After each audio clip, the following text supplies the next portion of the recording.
আচ্ছা, 12 এর সিলেবাসে আমরা ইনডিফিনিট ইন্টিগ্রাল করেছিলাম, ইনডিফিনিট ইন্টিগ্রেশন বা অনির্দিষ্ট যে সমাকলন যে ব্যাপারটা ওটা করেছিলাম, যেটাকে আমরা বলেছিলাম বা ডিফাইন করেছিলাম যে অপোজিট অফ ডেরিভেটিভ বলে। মানে আমরা ডেরিভেটিভ যেরকম করতাম তার অপোজিট বলে, যেহেতু আগের ব্যাপারগুলোতে বোঝা যায়নি সেই জন্য আমি এটা বলে দিচ্ছি যে ডেরিভেটিভ করতাম আমরা এই যে ডিডি এক্স, সাপোজ এক্স বলে একটা এক্স স্কোয়ার একটা ফাংশন আছে, এর যদি ডেরিভেটিভ করি তাহলে কি হবে ব্যাপারটা, T D x of x, মানে এক্স এর রেসপেক্টে ডেরিভেটিভ করছি। ডেরিভেটিভ কত হবে এটার, ডেরিভেটিভ করলে কত হবে, ডেরিভেটিভ করলে হবে হচ্ছে 2 ইন্টু এই 2টা পাশে চলে আসে এবং x to the power 2 minus 1 অর্থাৎ 2x, এইটা হবে ডেরিভেটিভ। এবার বিষয়টা হচ্ছে এই যে ডেরিভেটিভ করা যে ব্যাপারটা সেইটা থেকে আবার কি হবে আগের অবস্থায় ফেরত আসবে, সেটা হচ্ছে ইনডিফিনিট ইন্টিগ্রেশনের মেন সংজ্ঞা বা মেন ব্যাপার। এবার এখানে যখন আমরা অঙ্ক করেছিলাম আগের দিন, প্রচুর অঙ্কই করেছিলাম, আজকে একটা নতুন অঙ্ক করি। বলছে prove that integration root over 1 plus cos x dx এইটা ইন্টিগ্রেশনের মান হবে 2 root 2 sin x by 2 plus c। এইটা আমাদের প্রমাণ করতে হবে, যেখানে c হচ্ছে ইন্টিগ্রেটিং কনস্ট্যান্ট। ঠিক আছে, যে integration of root over 1 plus cos x dx equals to 2 root 2 sin x by 2 plus c। এইটা হবে, এটা আমাদের অঙ্ক করে প্রমাণ করতে হবে।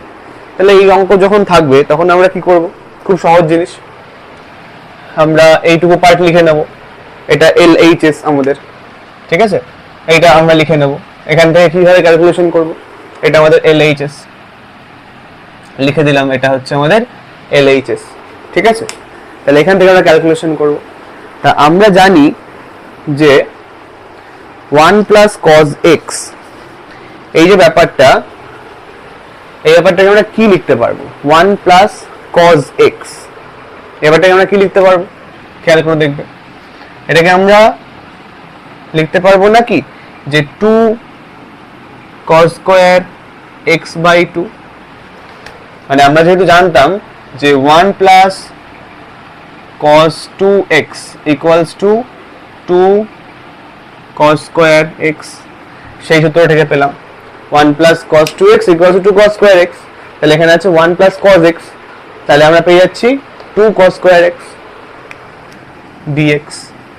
যদি এটাকে আমরা করতে পারি, root 2টা বাইরে চলে আসবে আর cos square x এর রুট ভাঙলে cos x থাকে, মানে cos x by 2 থাকে, এটা পড়ে থাকলো dx। এবার cos x এর cos x by 2 মানে এইটুকুর ইন্টিগ্রেশন কি হবে, root 2 ইন্টু cos x এর ইন্টিগ্রেশন হয় sin x, আর যেটা এটা থাকে সেটা এখানে হবে, মানে 1/2 গুণ ছিল x এর সাথে, সেটা নিচে চলে আসলো, এইটা প্লাস c। তাহলে এখান থেকে আমরা পেয়ে যাচ্ছি এই টুটা নিশ্চয়ই উপরে চলে আসবে, পেয়ে যাচ্ছি 2 root 2 sin x by 2 plus c, যেখানে c হচ্ছে ইন্টিগ্রেটিং কনস্ট্যান্ট। এটাই আমাদের প্রমাণ করতে দিয়েছিল যে 1 plus cos x equals to প্রমাণ করতে হবে 2 root 2 sin x by 2 plus c। খুব ইম্পর্টেন্ট অঙ্ক একটা, এখানে আমাদের শুধুমাত্র cos 2x এর ফর্মুলা ইউজ হলো। আমরা জানতাম যে 1 plus cos 2x এটা ইকুয়ালস টু হয় 2 cos square x, আর এই সূত্র ইউজ করে আমরা অঙ্কটা করে ফেললাম। ঠিক আছে, এরকম আরো একটা অঙ্ক দেওয়া আছে বইয়ে,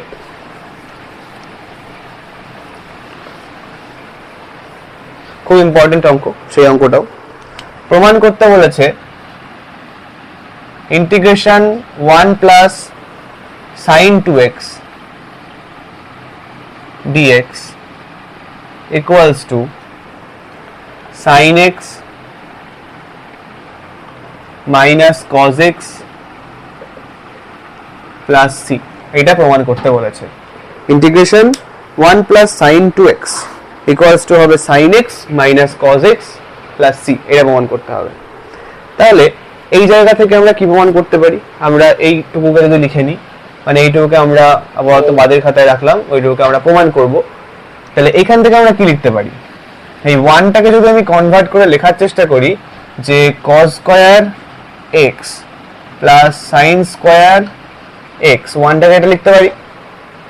তারপরে আছে কি plus sin 2x, sin 2x কে আমরা কি লিখতে পারি 2 sin x cos x dx, simple. 1 plus cos sin 2x ছিল, তা 1টাকে আমরা লিখলাম sin square x plus cos square x এর ফর্মুলায় 1, আর sin 2x এর ফর্মুলা ইউজ করে লিখলাম 2 sin x cos x। তাহলে এইবার এখান থেকে আমরা কিসের ফর্মুলা লিখতে পারবো, দেখতে পাচ্ছি যে a প্লাস b হোল স্কয়ারের ফর্মুলা হয়ে গেছে, যেখানে a এর মান cos x, b এর মান sin x, অথবা a এর মান sin x, b এর মান cos x, যে কোনো একটা। আমি a এর মান cos x বলে ধরলাম। মানে ব্যাপারটা আমি বলি, ব্যাপারটা এইরকম ভাবে হয়ে গেছে যে cos x plus sin x এর হোল স্কয়ার dx, ব্যাপারটা এরকম হয়েছে যে a square plus 2ab plus b square, তাই তো। তাহলে এখান থেকে আমরা এটাকে ভেঙে লিখতে পারবো, ভেঙে বলতে রুটটা যদি উঠিয়ে দিই তাহলে cos x plus sin x পাওয়া যাবে dx। এবার ইন্টিগ্রেশন করলে cos x এর ইন্টিগ্রেশন হয় হচ্ছে sin x, আর sin x এর ইন্টিগ্রেশন হয় হচ্ছে minus cos x plus c, যেখানে c equals to integrating constant.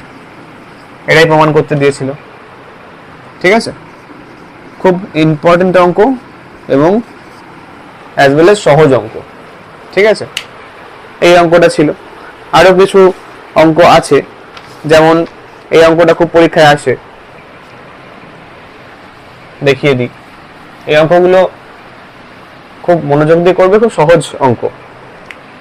Integration dx by 1 plus sin x,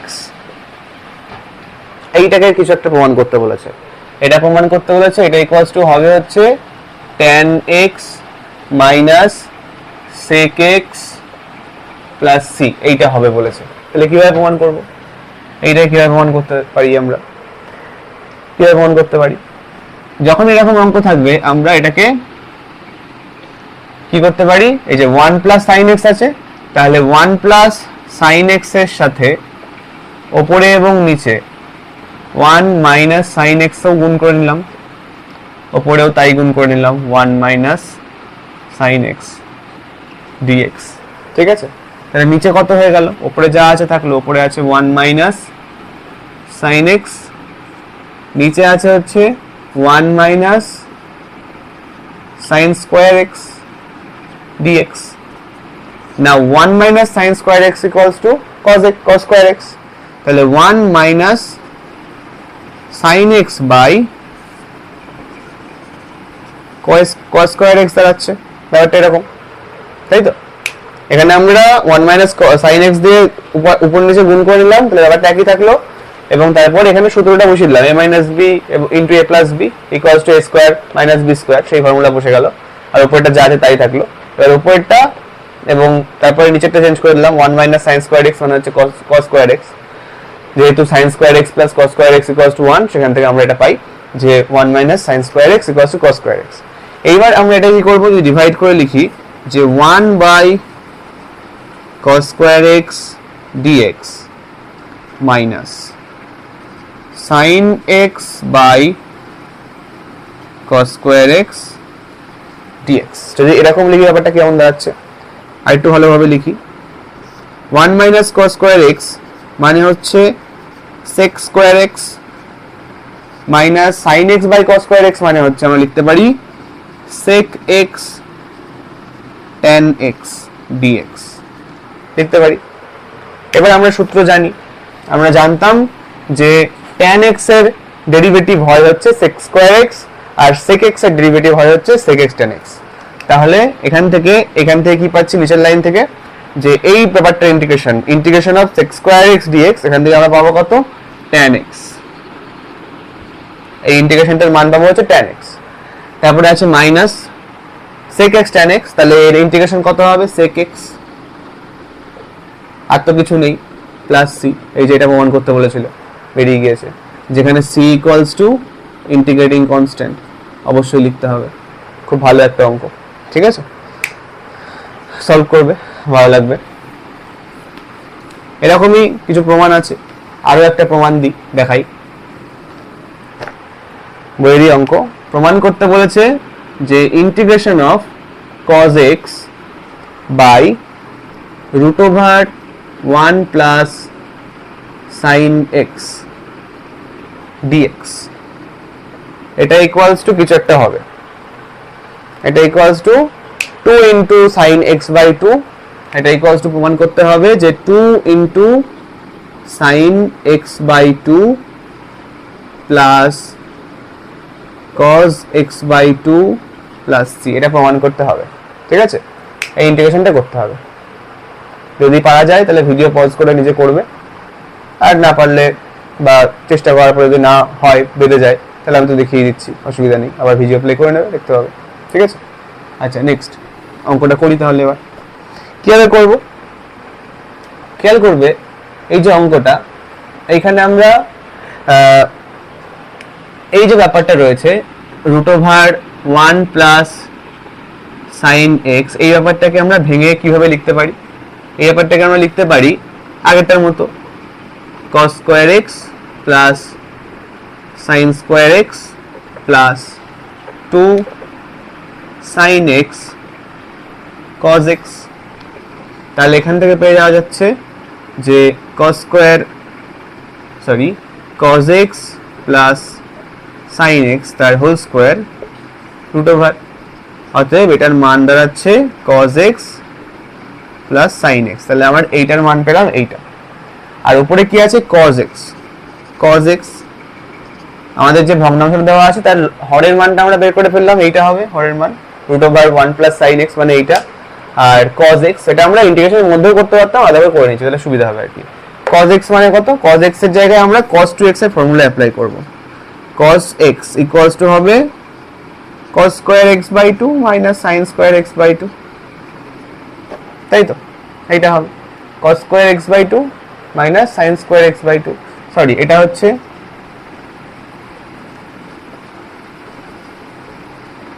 by 2 হবে, কারণ এখানে sin 2x হিসেবে ধরেছি আমরা, এটাকে sin 2x হিসেবে বার করেছি, তাই জন্য এটা cos x by 2 plus sin x by 2 এর হোল স্কয়ার হবে, আর এগুলোকে আমরা x বাই 2 করে ধরে নিচ্ছি।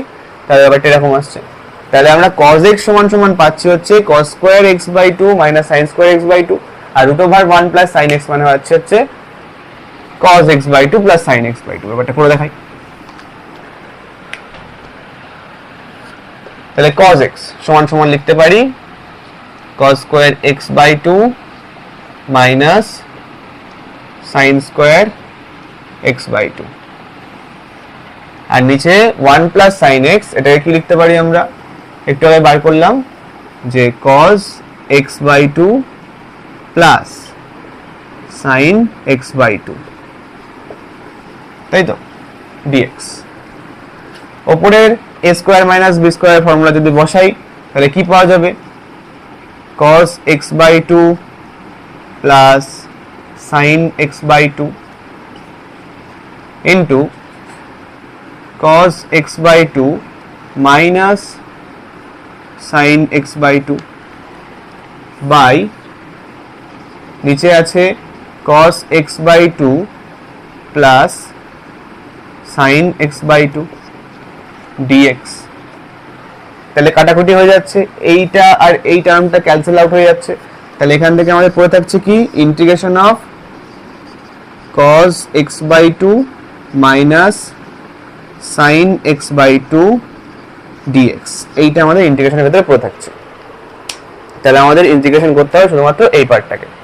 তাহলে আমরা ইন্টিগ্রেশন যদি এটা করি তাহলে কি পাবো? আমরা ইন্টিগ্রেশন করতে হবে কাকে?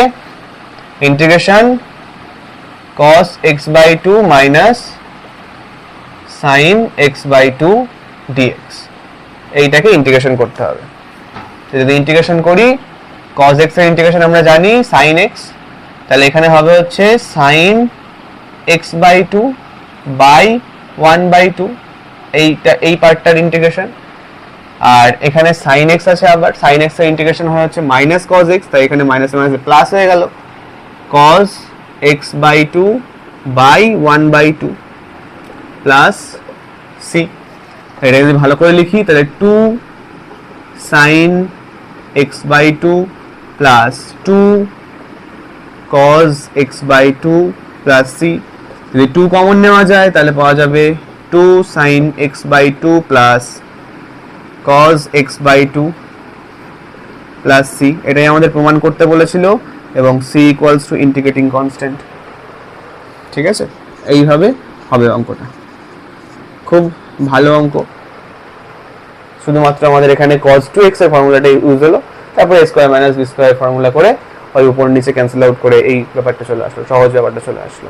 ঠিক আছে, এই ব্যাপারটা যদি বুঝতে না পারা যায় নিচে কমেন্টে জানাবে, আরো ভালো করে বোঝানোর চেষ্টা করবো। ঠিক আছে, আচ্ছা পরের অঙ্কে যাই আমরা। পরের অঙ্কটা আছে এমন,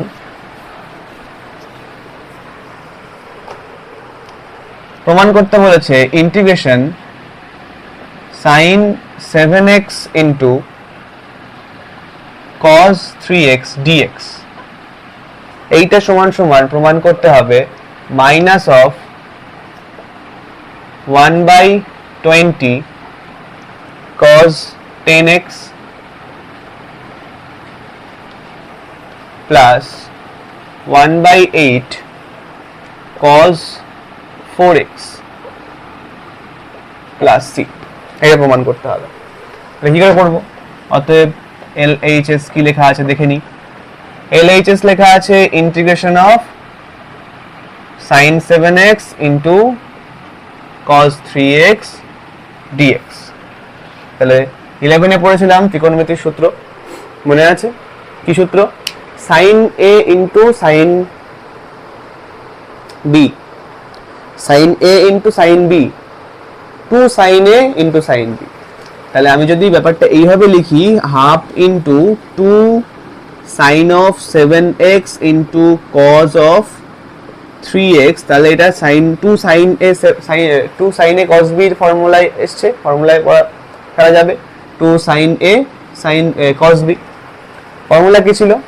ফর্মুলা ছিল যে 2 sin a cos b সমান সমান sin of a plus b, sin of a plus b plus sin of a minus b। এইটা ছিল হচ্ছে 2 sin a cos b formula.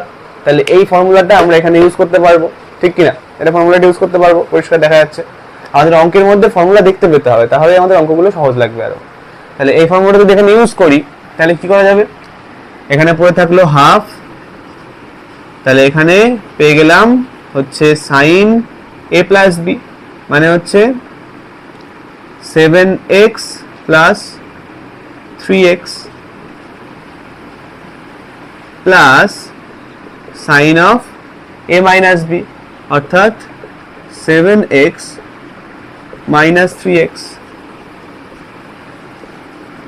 এই পুরো ব্যাপারটা থেকে এইটা পেলাম, যেহেতু আমাদের সূত্র ছিল 2 sin a sin b 2 sin a cos b, এটা সূত্র ছিল হচ্ছে sin a plus b plus sin a minus b। তাহলে সেই সূত্রে ফেলা গেল। এখান থেকে কি পেয়ে যাচ্ছি? এখান থেকে পাচ্ছি হচ্ছে sin 10x plus sin 4x dx।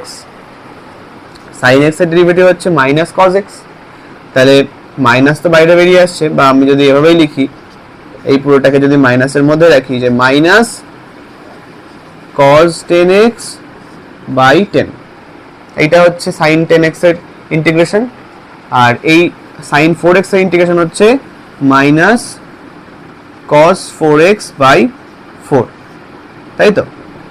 sin 4x এর ইন্টিগ্রেশন হচ্ছে minus cos 4x by 4 plus C.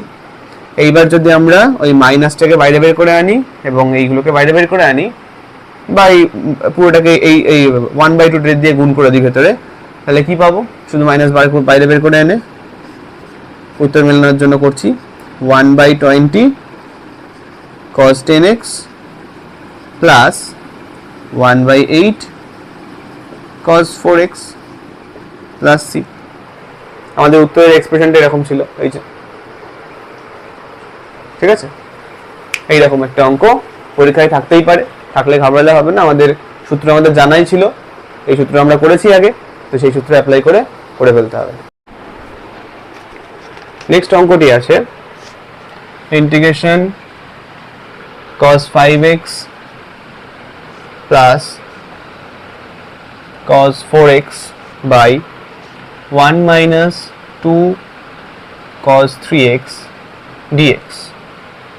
এটাকে প্রমাণ করতে হবে কি, এটা সমান সমান হবে -1/2 sin 2x plus sin x plus c, এইটা হবে, এটা প্রমাণ করতে হবে। কিভাবে প্রমাণ করব দেখিনি।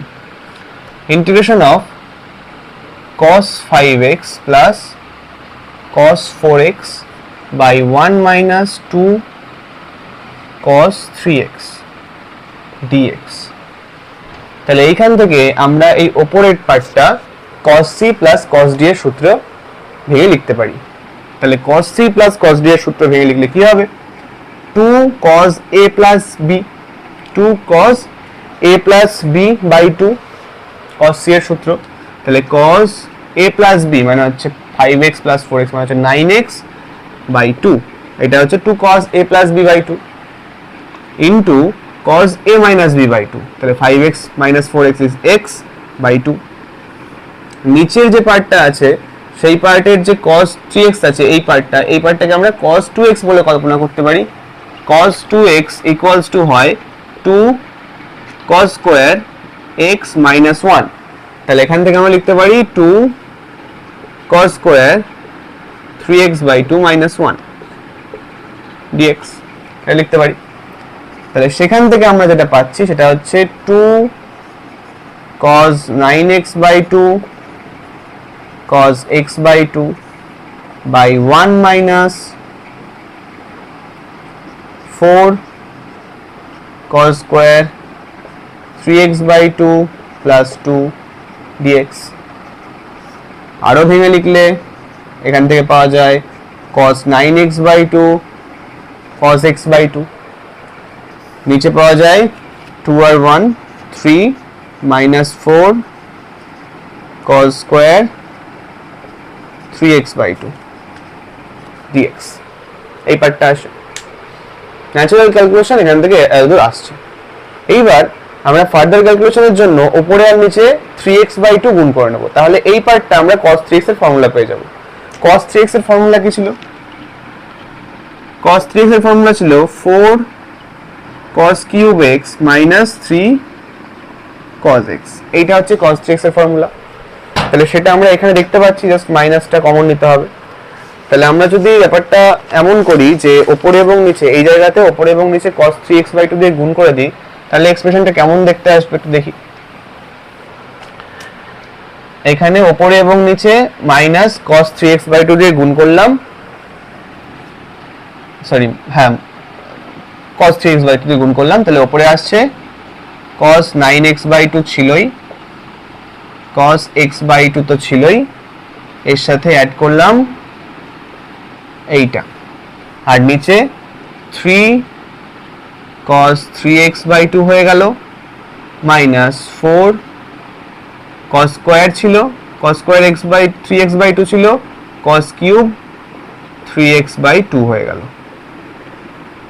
এখান থেকে মাইনাস কমন নিলাম এবং আবার রিরাইট করলাম লাইনটাকে, করলে কি আসছে cos 3x by 2 আর নিচে আসছে 4 cos cube 3x by 2 minus 3 cos 3x by 2 dx।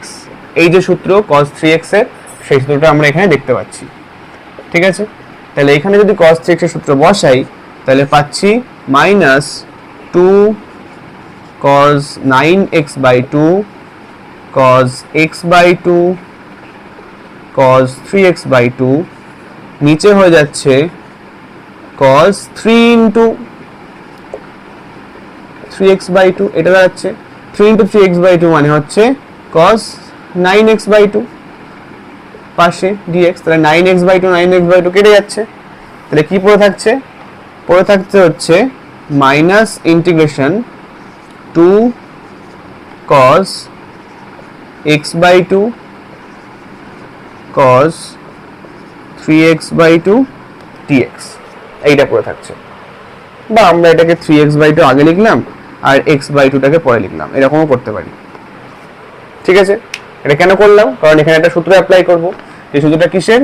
2 cos a cos b এর সূত্র, যে cos a cos b এর সূত্র হবে cos a plus b plus cos a minus b। তাহলে এখান থেকে আমরা পাচ্ছি cos a plus b plus cos a minus b, এখান থেকে এইটা পাচ্ছি। তাহলে এইখানে সূত্রটা কি হবে? এইখানে আমাদের সূত্র হবে হচ্ছে sin 2x by 2 plus sin x plus c। এইটা আমাদের উত্তর এসছে, আর আমাদের উত্তর এটাই চেয়েছিল। ঠিক আছে, এই হচ্ছে আমাদের অঙ্ক। এইভাবে আমাদের এই অঙ্কটা সলভ করতে হবে। এই কয়েকটা সূত্র ইউজ করে আমাদের সলভ করতে হবে। 2 cos a cos b সূত্র হচ্ছে cos a plus b plus cos a minus b, এটা আমরা 11 এ পড়েছি। ঠিক আছে, যাই হোক, এইভাবে অঙ্কগুলো করতে হবে। আরেকটা অঙ্ক যেটা খুব সহজ অঙ্ক কিন্তু ইম্পর্টেন্ট অঙ্ক আসে, যেটা করতে চাইছিলাম না তবুও ভাবলাম করে দিই, সেই অঙ্কটা হচ্ছে ওই লাস্টের দিকে আছে বইয়ের। বলছে একটি অপেক্ষক নির্ণয় করো যার অন্তর্কলজ হয় x to the power 4 minus 1 by x into x minus 1। একটি অপেক্ষক নির্ণয় করো মানে একটা ফাংশন নির্ণয় করো যার অন্তর্কলজ হচ্ছে এটা। তাহলে এটাকে ইন্টিগ্রেশন করতে বলা যায়, ইনডাইরেক্টলি আমাদের এটাকে ইন্টিগ্রেশন করতে বলে। যে প্রশ্নটা আছে, প্রশ্ন বলেছে একটি অপেক্ষক নির্ণয় করো যার অন্তর্কলজ হয় হচ্ছে এইটা, তার মানে কি ইন্টিগ্রেশন করে দেখো কি ছিল, তাই তো? তাহলে ইন্টিগ্রেশন করলে কি হবে? এটা ইন্টিগ্রেশন করলে দাঁড়াচ্ছে x স্কয়ার তার square minus 1 square by x into x minus 1 dx, এভাবে করতে পারি। তাহলে এখান থেকে পেয়ে যাচ্ছি x square plus 1 x square minus 1 by x into x minus 1 dx। ঠিক আছে, এখান থেকে কি পাচ্ছি? x square plus 1 x plus 1 into x minus 1 by x into x minus 1 dx। এটা কেটে যাচ্ছে, এখান থেকে পাচ্ছি x square plus 1 into x plus 1 by x dx। এবার সলভ করতে হবে। কিভাবে সলভ করব? উপরটা গুণ করে নিচ্ছি, উপরটা গুণ করে বললাম x cube plus x square plus x plus 1 by x dx। তাহলে এখান থেকে কি পাওয়া গেল? এখান থেকে এবার পেলাম হচ্ছে x square plus x plus 1 plus 1 by x, এই পুরোটা dx, x দিয়ে ভাগ করে লেখা হলো। তাহলে x স্কয়ার ইন্টিগ্রেশন কত হয়? x স্কয়ার ইন্টিগ্রেশন হয় হচ্ছে x কিউব বাই 3, x এর ইন্টিগ্রেশন হয় হচ্ছে x স্কয়ার বাই 2, 1 এর ইন্টিগ্রেশন হয় হচ্ছে x, 1 বাই x এর ইন্টিগ্রেশন হয় হচ্ছে log mod x plus c, c equals to integrating constant. এটাও খুব ইম্পর্টেন্ট অঙ্ক, এটাও আসতে পারে, এটা করলেই হবে। আশা করি এই যে পার্টটা করালাম, এই ইন্টিগ্রেশন যে পার্টটা করালাম সেই পার্টটা কিছু ধারণা দিতে পেরেছি। আর এরপরের পার্টগুলো আলোচনা করব, অসুবিধা নেই। যেমনটা বলেছিলাম যে আমাদের ক্লাসরুমটা খোলাই হয়েছিল এই কারণেই যে কোনো সমস্যা হলে, সাথে সাথে যে কোনো সমস্যা হলে তখন সেই সমস্যাগুলো সমাধান করার জন্য, এইভাবে কোনো চ্যাপ্টার পুরো ডিসক্রাইব করার জন্য নয়। যখন সমস্যাগুলো আমরা জানতে পারবো তখন সেগুলো সলভ ভিডিও আমরা আনবো। তা চেষ্টা করবে যে সমস্যাগুলো হচ্ছে সেগুলো বলার এবং বেশি করে ইন্টারেক্টিভ হওয়ার ক্লাসে। ঠিক আছে, কোনো সমস্যা হলে কমেন্ট করা বা জানানো। ব্যাস, আজকে এটুকুই থাকলো।